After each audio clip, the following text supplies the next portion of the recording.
안녕하세요. 라이프노트입니다. 오늘 제가 갖고 온 주제는 우리 회사 생활의 이유가 뭐죠?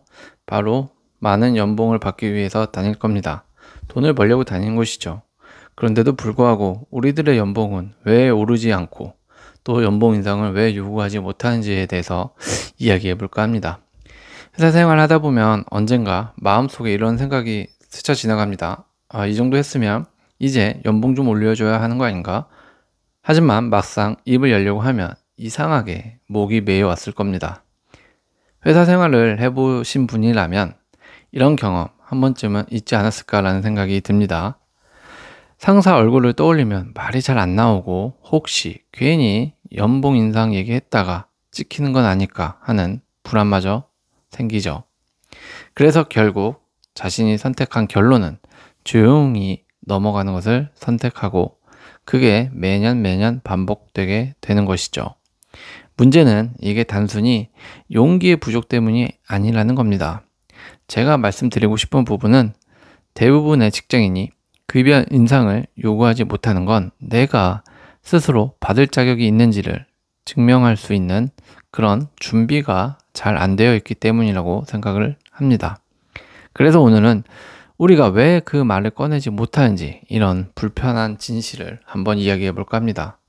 사실 직장인이 직장을 다니는 이유는 복지, 그리고 직과의 거리, 회사 사람과의 관계, 직무, 연봉 등 많은 요인들이 있겠죠. 하지만 제일 많이 그 직장을 선택하게 되는 이유는 연봉이지 않을까 싶습니다. 그만큼 연봉은 회사 선택에 있어서 제일 중요한 부분이고 회사를 다니는 이유의 전부라고 해도 과언이 아닐 정도니까요. 그래서 오늘은 회사와 연봉에 대해서 한번 이야기해 보려고 준비를 해 봤습니다. 적어도 대한민국에서는 대부분 회사라는 곳에서 대부분 연봉 협상이라는 것을 할 때 사실 협상이 아니라 통보 형태죠. 올해 연봉 이걸로 맞춰줄 테니까 혹은 올해는 동결이니까 여기에 사인해 라는 식으로 진행이 될 겁니다. 정말 고임금에 아니면 전문 직종이거나 웬만한 대기업 아닌 이상은 대부분 이렇게 흘러가죠. 심지어는 일부 대기업도 이렇게 통보식으로 진행들을 많이 한다고 하더라고요. 결국 회사 근로자들은 한 해 한 해 넘길 때마다 연봉 협상이라기보다는 연봉 통지 개념으로 회사와 협의 아닌 협의를 하게 되고 결국 다니게 되는 것이죠. 이게 보통 일반적인 케이스라고 생각을 합니다. 그럼 왜 우리는 회사를 다니면서 급여 인상을 요구할 수 없는 걸까요? 그 이유 첫 번째는 내가 협상 카드가 없기 때문에 그럴 겁니다. 급여 인상은 결국 협상이죠. 협상에는 늘 자신만의 카드가 필요합니다. 그 카드가 성과 혹은 대체 불가능성이나 시장 가치를 뜻하는 것인데 여기서 성과는 숫자와 결과로 입증될 수 있는 그런 실적이 있어야 하는 것이죠. 예를 들면 매출 10% 성장에 기여했다는 말은 인상 요구를 뒷받침할 수 있지만 그냥 열심히 했습니다라는 것은 이런 의견은 감정에 불과하다라는 거죠. 근거가 되지 못하는 거죠. 그리고 대체 불가능성은 내가 빠지면 팀이 흔들릴 정도의 핵심 역할을 맡고 있는가를 뜻하는 것인데 그렇지 않다면 회사 입장에서는 급여 인상은 그냥 선택일 뿐 필수가 아니게 되는 게 너무도 당연하죠. 그리고 내 자신의 시장 가치, 같은 직무를 가진 타사의 연봉 평균과 비교했을 때 내가 받는 보수가 확실히 낮다라는 객관적 자료가 있는가라고 질문을 던져봐야 될 텐데요. 이 카드가 하나도 없다면 급여 인상 요구는 그냥 원하는 것을 말하는 것이지 당연히 받아야 하는 것을 주장하는 게 못 되는 거죠.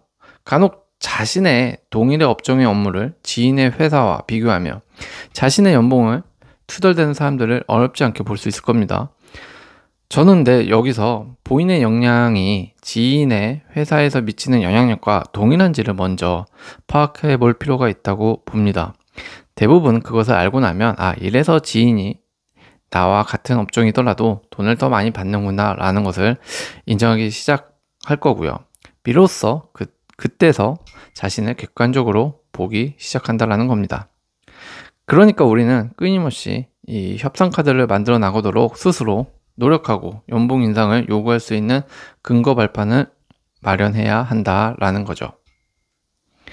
두 번째로, 자신의 가치를 모를 때 급여 인상을 요구할 수 없을 겁니다. 많은 사람들이 자신이 회사에 끼친 금전적, 전략적 기여를 정확하게 계산하지 못하죠. 본인의 가치를 모르면 말도 힘을 잃어버립니다.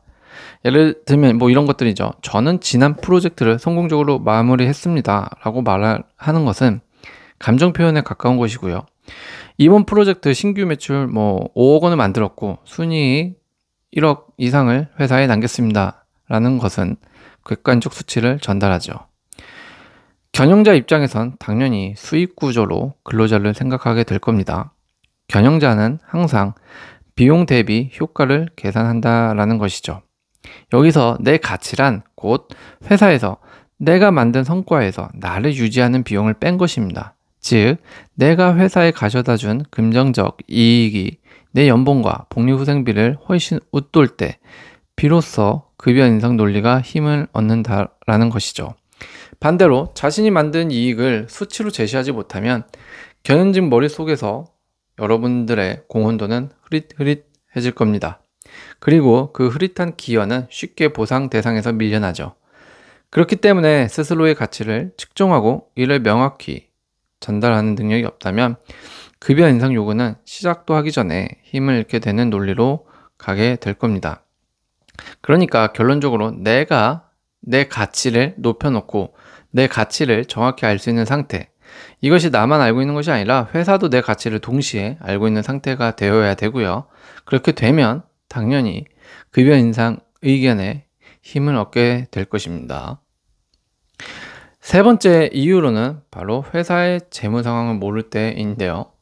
이건 조금 눈치라는 게 좀 필요한 부분이긴 한 것 같습니다. 급여 인상은 단순히 내가 잘했느냐만으로 결정되지는 못해요. 회사는 하나의 경제 생태계 안에서 움직이고 그 생태계의 건강 상태가 근로자의 연봉에도 직결될 수 있는 것이죠. 예를 들어 회사의 한 사람이 작년에 팀에서 최고의 성과를 냈다고 가정해 볼게요. 그럼에도 불구하고 회사가 구조조정에 들어갔다면 상황은 달라집니다. 구조조정은 곧 인건비 절감의 다른 표현이니까요. 이때 연봉 인상을 요구하는 건 배가 침몰하는 와중에도 자신의 객실 업그레이드를 부탁하는 것과 비슷한 인상을 줄 수 있습니다. 또한 신규 투자 유치 실패도 큰 영향을 미치죠. 스타트업이든 중견기업이든 외부 자금 유치는 성장의 연료입니다. 그 자금이 끊기면 회사는 보수적으로 지출을 줄이고 내부 현금을 지키는 데 집중하게 될 겁니다. 이런 상황에서의 인상 요구는 현금 보존이라는 경영 기조와 정면으로 충돌하게 되는 것이죠. 그리고 더 중요한 건 업계 전반의 불황은 개별 성과를 덮어버린다는 겁니다.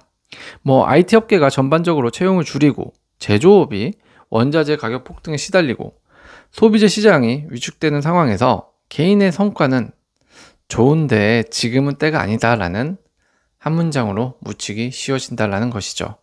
결국 회사의 재무 상황을 이해하지 못한 채 인상을 요구를 하면 그건 내 사정만 생각하는 사람이라는 인상을 오히려 역으로 안 좋게 남길 수 있다는 겁니다. 그래서 회사의 재무 상황은 눈치가 좀 필요하고요. 그리고 연봉 협상이라는 것을 하기 전에 조금 알아볼 필요는 있을 겁니다. 그 재무 현실을 알고 거기에 맞춘 전략과 타이밍을 선택하는 사람은 같은 요구를 해도 훨씬 더 설득력 있고 성숙하게 보이고요. 그러니 인상 요구를 하기 전에는 꼭 회사 상황을 미리 제발 잘 좀 파악해서 가셨으면 좋겠습니다. 네 번째 이유로는 대안이 없기 때문일 겁니다. 급여 인상 협상에서 가장 강력한 무기는 올려주지 않으면 나는 다른 길을 갈 수 있다라는 신호를 주는 겁니다. 이 신호가 있으면 협상의 주도권이 생기지만 반대로 이 신호가 전혀 없다면 회사 입장에서는 굳이 급여를 올려줄 이유가 줄어듭니다. 그러면 대안을 갖춘 사람과 그렇지 않은 사람의 차이는 무엇이냐는 것인데요. 우선 대안이 있는 사람들은 다릅니다. 이미 다른 회사에서 받은 오퍼가 있을 수 있고요. 프리랜서나 개인 사업으로도 수익을 낼 수 있는 기술력을 보유하고 있는 사람들입니다.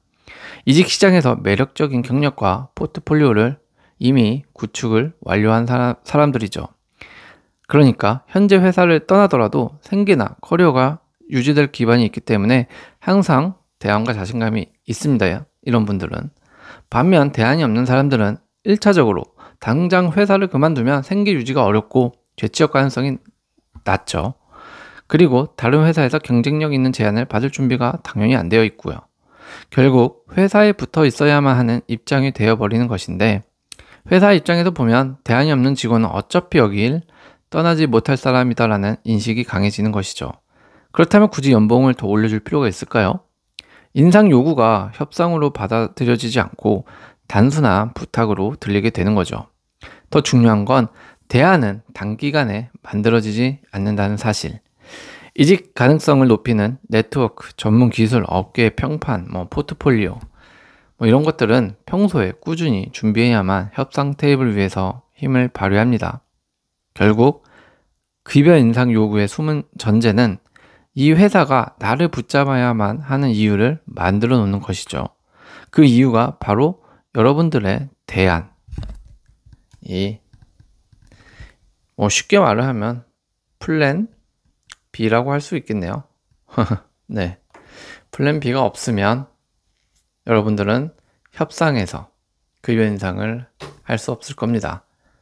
어떤 거든 좋으니 이 플랜 B를 만들어 놓으시길 바라겠습니다. 5번째 이유로는 역할의 방향성인데요. 회사는 생각보다 빠르게 익숙함을 기본값으로 합니다. 익숙함은 당연한 것이죠. 처음에는 여러분들의 헌신과 열정이 주목받죠. 시간이 지나면 그 모습은 원래 저 사람은 저런 스타일이야 하고 이런 인식이 되어버립니다. 예를 들어 여러분이 매번 위기 프로젝트에 투입되어 야근하며 상황을 수습한다고 가정해 볼게요. 처음에는 와, 저 사람 아니었으면 큰일 날 뻔했다라는 감사가 뒤따르죠. 하지만 몇 번 반복되면 분위기가 바뀝니다. 이제는 어차피 저 사람이 처리하겠지 라고 전제가 깔려버리게 되는 것이죠.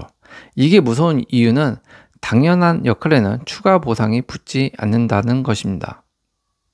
경영진 입장에서 그건 추가 근무가 아니라 기본 업무가 되어버리는 것이죠. 여러분은 더 많은 일을 더 높은 강도로 하고 있지만 시스템상 그것은 이미 영혼짜리 노력으로 인식되는 것이죠. 이 패턴은 특히 성실형, 책임감형 직장인에게서 자주 나타나죠. 이들은 내가 아니면 안 된다라는 책임감 때문에 계속해서 자신을 투입합니다. 하지만 회사 측에서는 대체 불가능한 인력으로 보기보다는 항상 해주는 사람으로 보기 쉽습니다. 결과적으로 희소성이 좀 사라지고 급여 인상 명분도 약해지는 거죠. 그래서 중요한 건 가끔은 좀 내려놓고 비워두는 겁니다. 모든 걸 스스로 처리하지 않고 일부는 다른 사람이 하게 하며 내 역할의 가치를 특별한 기여로 유지해야 하는 것이죠. 그래야 협상 테이블에서 이건 제가 있어서 가능한 성과였습니다 라는 말을 설득력 있게 할 수 있다라는 겁니다. 마지막 6번째로는 감정인데요. 감정적으로 말하기 때문에 급여 인상 요구가 실패되는 사람들이 굉장히 많습니다. 나는 억울하다 혹은 서운하다 라는 감정을 그대로 꺼내는 사람들이 많은데요. 문제는 회사의 의사결정 구조가 감정이 아니라 데이터와 논리 위에 서 있다라는 거죠. 감정으로 요구하면 듣는 사람 입장에서는 객관적 필요가 아니라 개인적인 불만 처리로 받아들여지죠. 심지어 상대방이 방어적으로 변해서 협상 문제 자체가 닫혀버립니다. 또 하나 중요한 점은 감정이 들어가면 상대의 감정도 흔들린다라는 것이죠. 상사가 그럼 불만이 많으신가 보네요 라고 대응하면 그 순간부터 대화는 이제 협상이 아니라 관계 문제로 변질되죠. 급여 인상은 논리로 설득하는 거래죠. 그래서 준비 과정에서 감정 필터링이 꼭 반드시 필요합니다. 내 말 속에서 서운함, 억울함, 분노가 묻어나는지 점검을 해보시고요. 감정 대신 수치와 성과 지표로 대체를 해야 합니다. 상대가 이건 감정이 아니라 회사 입장에서 합리적인 요구구나 라고 느끼게 만들 수 있어야 하죠.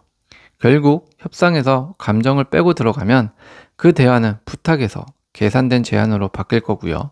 그 순간부터 급여 인상 가능성은 훨씬 높아질 수 있을 거라고 생각합니다. 결론적으로는 근로자들이 급여 인상을 요구할 수 없는 이유는 회사에 돈이 없어서가 아닙니다. 요구할 만큼의 협상 카드, 데이터, 타이밍, 대안이 없기 때문에 그렇습니다. 그리고 많은 직장인이 자신의 가치를 측정하고 전달하는 능력을 훈련하지 않기 때문에 받을 자격이 있어도 못 받는 상황이 벌어지곤 하죠. 인상 요구는 용기가 절대 아닙니다. 준비의 문제예요. 이거를 꼭 깨닫고 계셔야 합니다. 여러분이 충분히 준비가 됐다면 요구하는 건 두렵지 않아야 합니다. 그 준비 없이 요구하는 건 결국 내 마음속 소원을 말하는 것에 불과하다라는 것을 꼭 알고 계시길 바라고요. 항상 인상 요구를 원하신다면 회사를 다니면서 꼭 준비, 대안을 마련해 두고 협상 테이블에 앉으시길 바라겠습니다. 오늘도 시청해 주셔서 감사합니다.